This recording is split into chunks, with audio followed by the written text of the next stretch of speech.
Saúde a todos com a paz do Senhor, amém? Amém. Quem está feliz com Jesus, dá glória a Deus. Aleluia. Motivo de alegria estar aqui mais uma vez. Ontem estivemos ali na vigília do Cantinho da Fé. Deus fez maravilhas. Agradeço ao pastor Rocha pelo convite, a essa nova igreja pela recepção. Estou aqui entre amigos, entre família espiritual, né? Os obreiros, todos amigos. Mamãe cortou meu cabelo quando eu tinha, né? Eu era criança. Eu achei que também de errado, mas não era por causa dele, não, era porque eu me mexia, me arregava. Glória a Deus. Abra sua Bíblia aí, irmão. Filipenses capítulo 2, carta de Paulo aos Filipenses. Capítulo 2. Fazer o que Deus tem para nós aqui resumidamente, porque eu sei como é celebrar a ceia, temos que demandar um tempo para a ceia. Você veio com o seu coração aberto para participar da mesa do Senhor. Quem achou Filipenses capítulo 2, diga glória a Deus.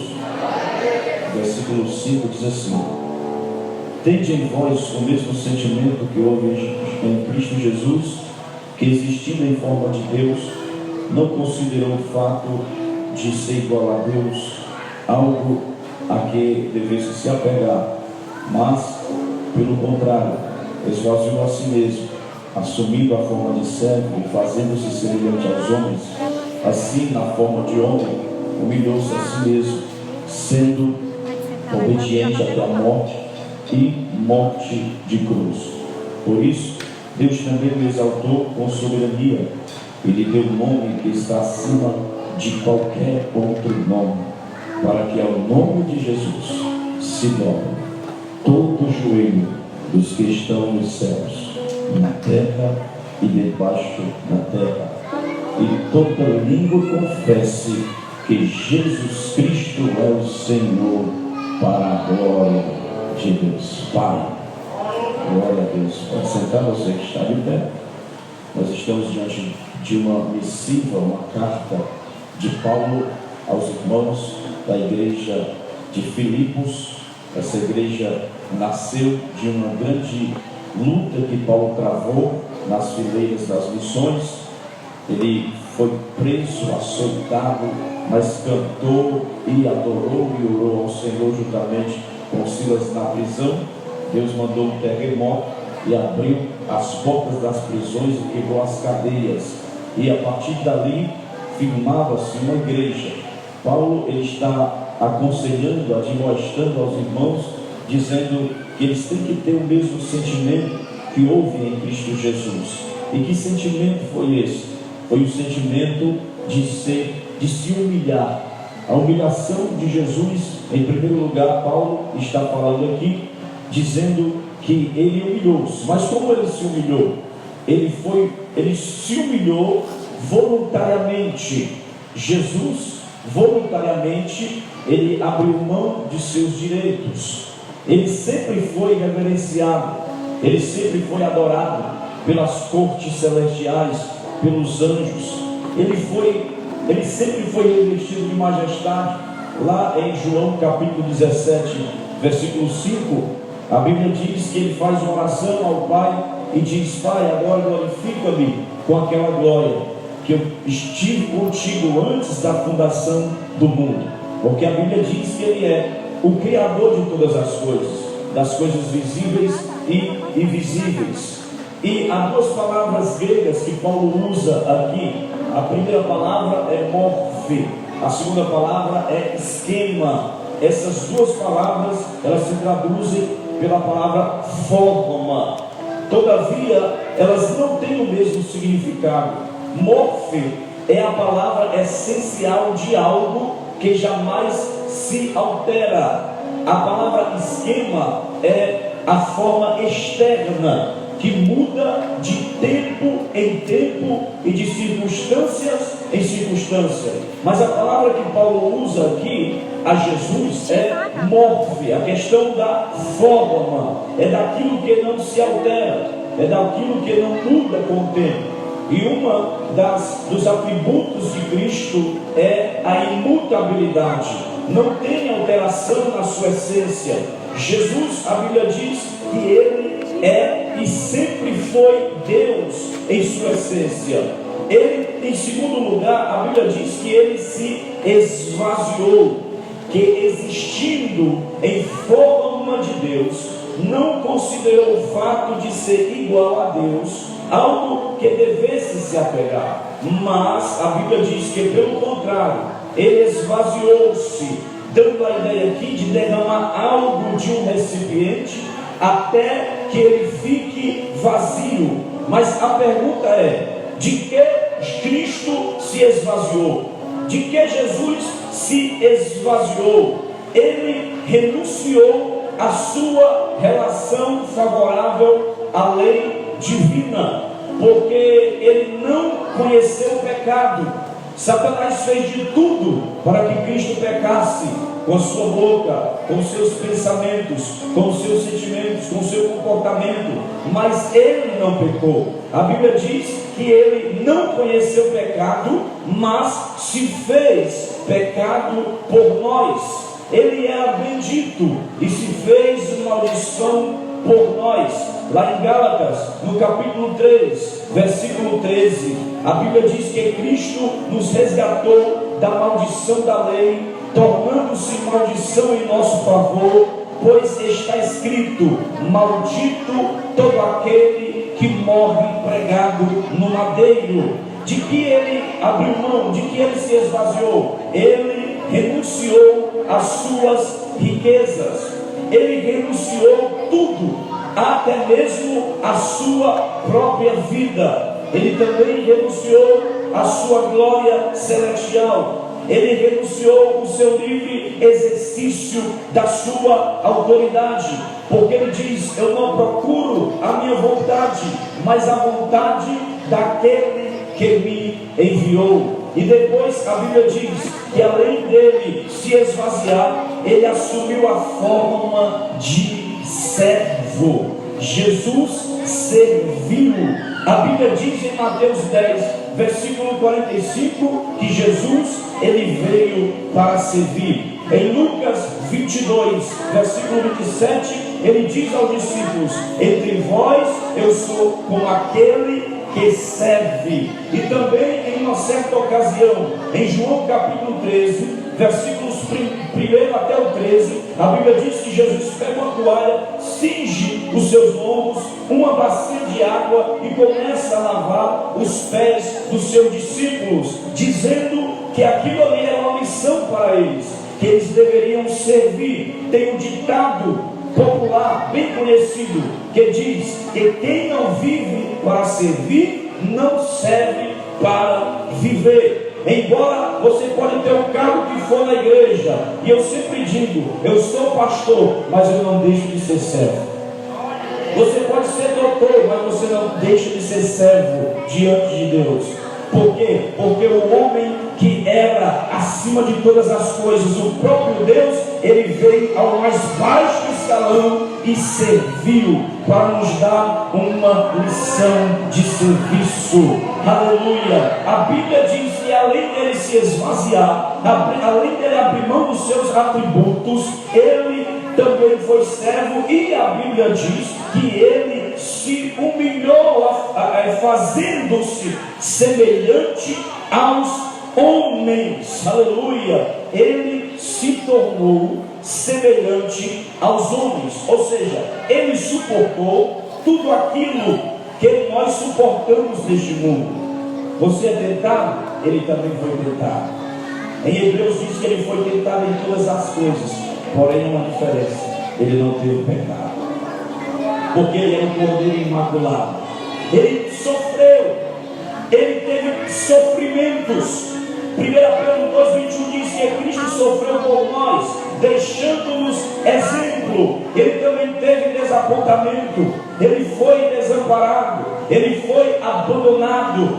Por que ele fez isto? Para nos dar uma lição, para ele entender, ele entende o que nós passamos hoje. Se sofremos, ele sabe o que é sofrimento. Se nós somos tentados, ele também sabe o que é tentação. Se nós somos abandonados, ele também sabe o que é abandono. Ele olha para uma cidade inteira de Jerusalém, representando a nação de Israel, e ele diz: Jerusalém, Jerusalém, tu que apedreja os profetas, tu assassina aqueles que são enviados a ti. Quantas vezes eu quis te ajudar, como a galinha junta os seus pintinhos debaixo das suas asas, mas tu não me quiseste. Asas na Bíblia significa descanso, abrigo, proteção. Ele foi desamparado também, mas a Bíblia diz que ele não apenas se esvaziou, a Bíblia diz que não apenas ele serviu, a Bíblia diz que não apenas ele foi e veio em forma de homem, mas a Bíblia diz também que ele se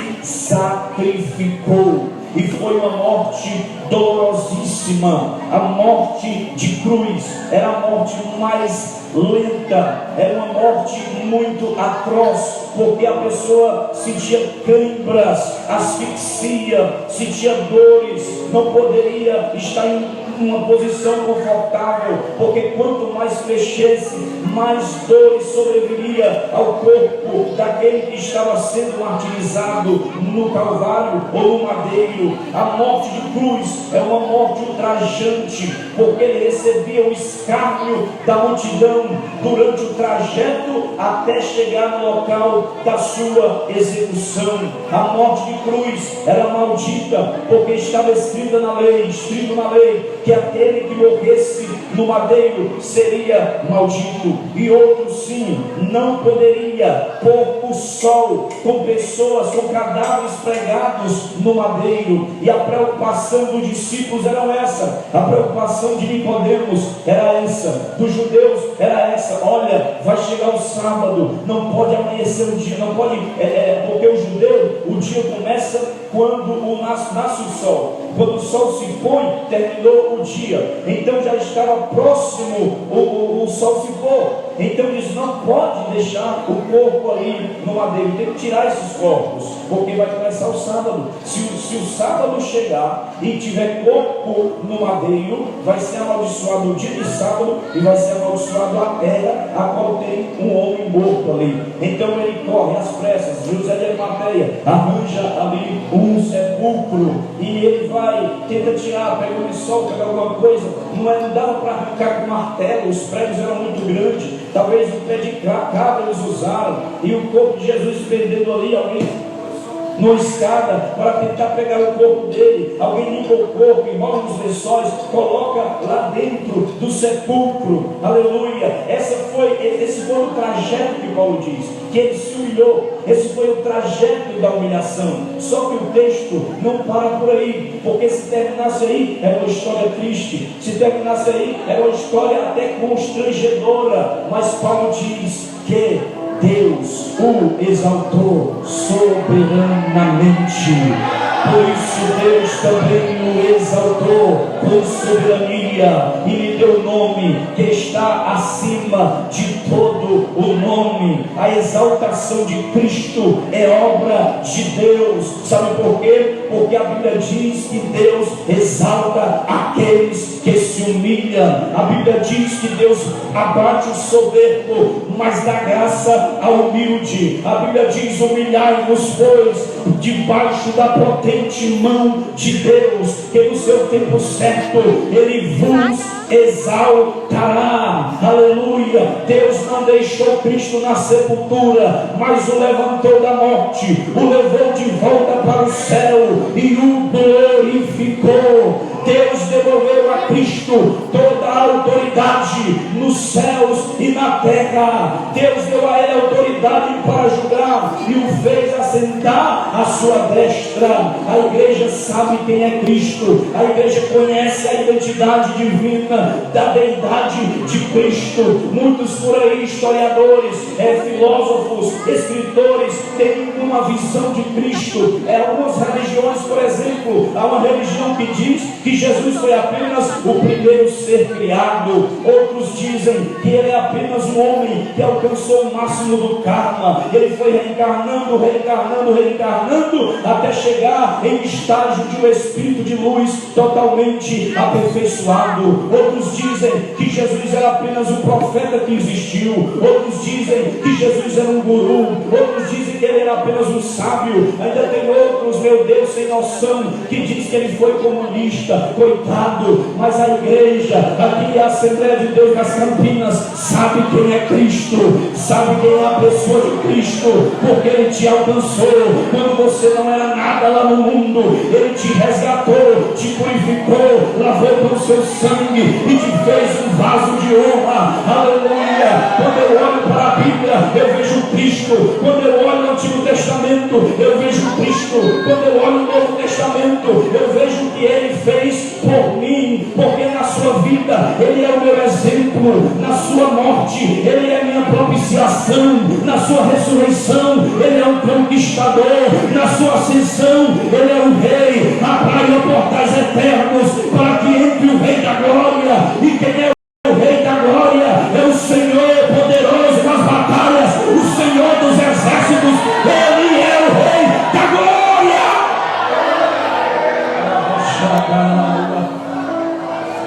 O corpo dele vai para a sepultura. O corpo dele está na sepultura. Agora tem um processo. E quando a pessoa morre, passa-se pelo legista, ele identifica se está morto de verdade. A causa morte passa por um processo. E a morte vai ter que fazer o processo da autópsia do corpo. Porque a Bíblia diz que a alma que pecar, essa morrerá. A Bíblia diz que o salário do pecado é a morte. Mas como a morte levaria um homem que nunca pecou? Ela vai observar, porque Satanás está só na espreita. Porque se ele morreu, é porque pecou. Todo mundo morre. Morre o grande, morre o pequeno, morre o branco, morre o preto, morre o sábio, morre o ignorante, morre o comerciante, morre o filósofo, o bacharel, morre o careca, o cabeludo, morre, todo mundo morre. Sabe por quê? Porque está escrito, está ordenado aos homens morrer. Então, Satanás disse, eu vou levar ele para o lugar de tormento. Morreu, pecou, morreu. A morte está ali. E passou 3 dias. Eu creio que nesses 3 dias a morte não matou ninguém. Por quê? Porque ela estava presa dentro da sepultura com Jesus. Jesus não deixou ela sair. E ela vai olhar. Vamos ver se ele tem pecado na mente. Na mente. Ele é o cabeça da igreja. No coração não tem pecado. Guardei, Senhor, a tua palavra no meu coração, para não pecar contra ti. Deixa eu ver aqui o joelho, as marcas que tinha no joelho, eram as intensas orações, quando ele se isolava no deserto, muito cedo, ainda escuro, e ali orava. A angústia que ele passou no Getsemane, a única marca que ele tem no joelho é de oração, é de angústia, de agonia, é de batalha na oração. Vamos ver os pés, se tem pecado. Não tem pecado, porque quão formosos são os pés daquele que anuncia boas novas. E ela olha para cá, mexe para lá, e o Satanás lá fora esperando. E aí morte, o homem pegou, eu posso levar ele, posso arrastar ele? Não dá, porque o homem não tem pecado. E aí que acabou para ti, tu está lascado, porque ele vai esmagar a tua cabeça. Você sabe por que os crentes glorificam? Por que os crentes são alegres? Por que numa noite como essa, todo mundo se arruma, vai para frente do espelho, bora menino, toma banho aí, que eu estou arrestado, eu quero ir para a igreja, eu quero chegar cedo. O pastor pode chamar minha atenção se eu chegar tarde. Sabe por quê? Porque você não vem para um clube, você não vem passear, você não vem olhar para os irmãos, apenas para os amigos. Embora você esteja feliz em estar aqui, perto de um próximo irmão, um amigo, você nem sabe por quê. Porque tem alguém grande, tem alguém que venceu a morte, venceu o diabo, venceu o pecado. Aleluia. Embora nós sejamos falhos, embora nós sejamos de difícil na nossa natureza, tem um que nos cobriu com o seu sangue, nos lavou, nos remiu, nos transformou, e Deus me exaltou soberanamente. A exaltação de Cristo, irmão, ela foi incomparável, porque a Bíblia diz que Deus o exaltou soberanamente. A Bíblia diz que os salmos vão para o céu, mas Cristo ultrapassou os céus. Vou repetir: os salvos, o meu destino e o seu é ir para o céu, mas Ele é tão grande que Ele ultrapassou os céus. Aleluia! Ele subiu acima de todos os céus. Ele foi feito mais alto que o céu. Quando ele estava pregando, ele dizia assim: ó, vocês estão no templo, mas aqui está quem é maior que o templo. Vocês estão dando valor ao sábado, mas aqui está quem é maior que o sábado. Vocês estão se estribando na sabedoria de Salomão, aqui está quem é maior do que Salomão. Vocês estão aí admirados com a história do profeta Jonas, aqui está quem é maior do que Jonas. A exaltação dele foi sobremaneiramente. Agora, a Bíblia diz que Jesus, ele foi exaltado pelo Pai. A exaltação dele constituiu-se em o fato dele ter recebido um nome que está acima de todo o nome. Ele recebeu esse nome primeiro por herança. Segundo, ele recebeu por doação. E agora este nome, o nome de Jesus, ele é posse da igreja. Aleluia. O nome de Jesus, ele é posse da igreja. Porque muita gente quer ver o nome, não falou o nome, meu nome tem que estar aí, meu nome tem que estar aí, não. E tem que estar o nome dele. Esse nome é posse da igreja, sabe por quê? Porque por meio desse nome os enfermos são curados. Por meio desse nome os perdidos são salvos. Não há outro nome dado entre os homens, a qual convém que sejamos salvos. Por meio desse nome os pecados são perdoados. Filhinhos, rogo-vos que não pequeis, mas se alguém pecar, nós temos um advogado junto ao Pai, Jesus Cristo, o justo, porque Ele é a propiciação pelos nossos pecados, não só pelos nossos, mas pelo de todo mundo. O nome de Jesus, através desse nome, os cativos são libertos. Através desse nome, a oração ela é respondida, porque Ele diz: tudo o que pedires em meu nome, em oração, crendo, recebereis. Então te prepara, porque se tu tem levado o nome de Jesus a sério, você vai ser curado, você vai ser liberto, a oração vai ser respondida, porque o nome dele está acima de todo nome. Um pastor muito conhecido antigamente no Brasil, eu não vi mais nada sobre ele, não sei onde ele anda, mas ele era um missionário muito conhecido, Josué Ilion. Ele estava contando um testemunho que ele pregou no domingo à noite na sua igreja, sobre o poder do nome de Jesus. E a filhinha dele estava lá com o filho e tal, e no outro dia em casa, observa a simplicidade de uma criança, o irmão dela toma a boneca dela, e ela diz: Júnior, me dê a boneca. E ele: não vou lhe dar a boneca. E ela diz: não, me dê a boneca. E ele: não dá a boneca. Aí ela ainda se lembrou da pregação do pai na noite anterior. Aí ela olhou para ele e disse assim: Júnior, me dê a boneca em nome de Jesus. Quando ela diz isso, o menino solta a boneca e sai correndo. Aí ela pega a boneca e diz: papai, o nome de Jesus tem poder. Por quê? Porque há poder no nome e há poder no sangue. Talvez você já tenha visto um vídeo, um camarada que chega no carro para fazer um assalto. Aí então é um pastor, e a mulher do pastor está sentada aqui no outro banco. Aí quando chega, a mulher diz: o sangue de Jesus tem poder. O camarada tem um infarto, cai para trás e morre. Sabe por quê? Não brinco com o sangue, não brinco com o nome. Ele é exaltado soberanamente. Aleluia. Essa igreja é poderosa e vitoriosa. Sabe por quê? Porque ela tem nome, porque ela tem o sangue. Aleluia. Ele é autoridade sobre os principados, sobre os demônios, sobre a potestade. Ele se prepara. Ele vai abrir o céu sobre ti essa noite. Só que Deus não fica olhando para o lado. Abre a tua boca e aleluia. Oh,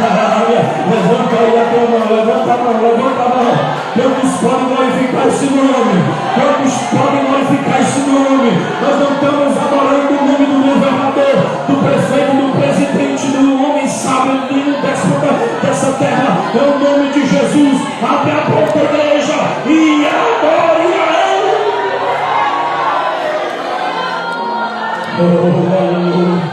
Esse nome é posse da igreja. Esse nome é posse da igreja. Esse nome é posse da igreja. A Bíblia diz, para finalizar, 5 minutos,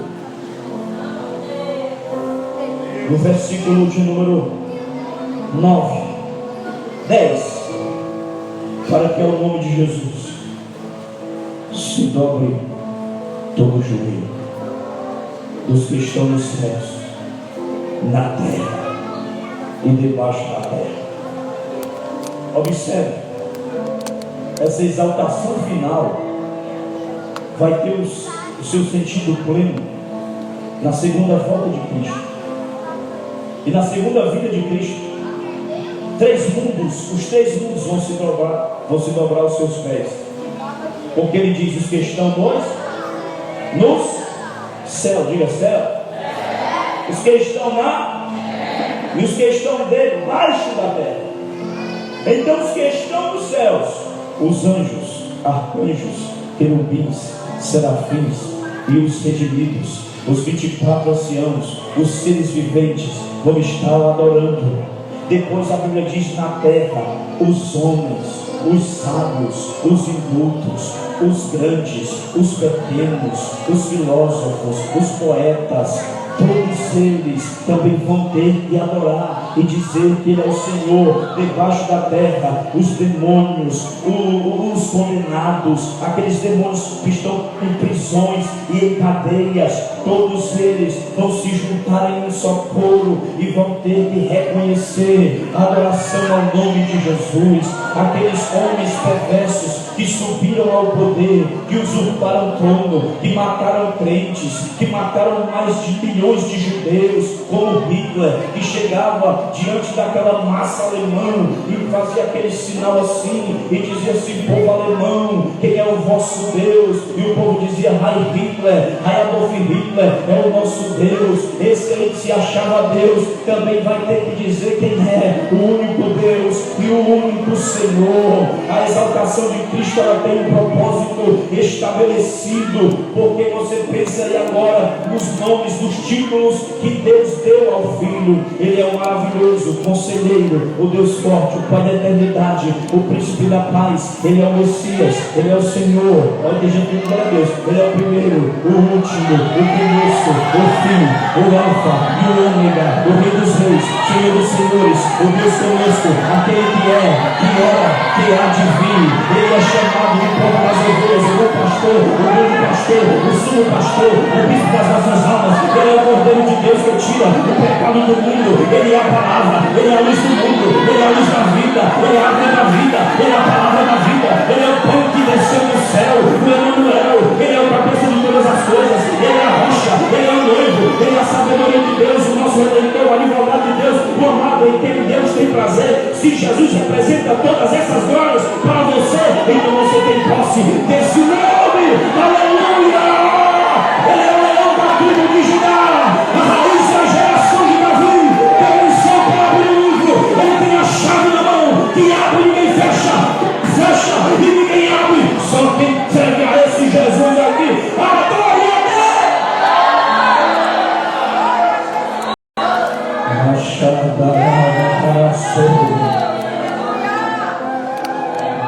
glória a Deus, transferido estou com meu Cristo.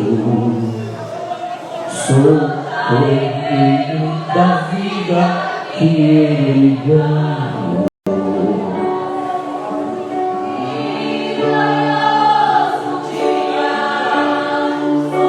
Fica de pé, fica de pé.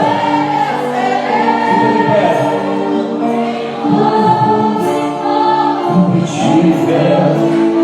Eita, eu sinto a presença de Deus aqui. Quem sente essa presença aqui?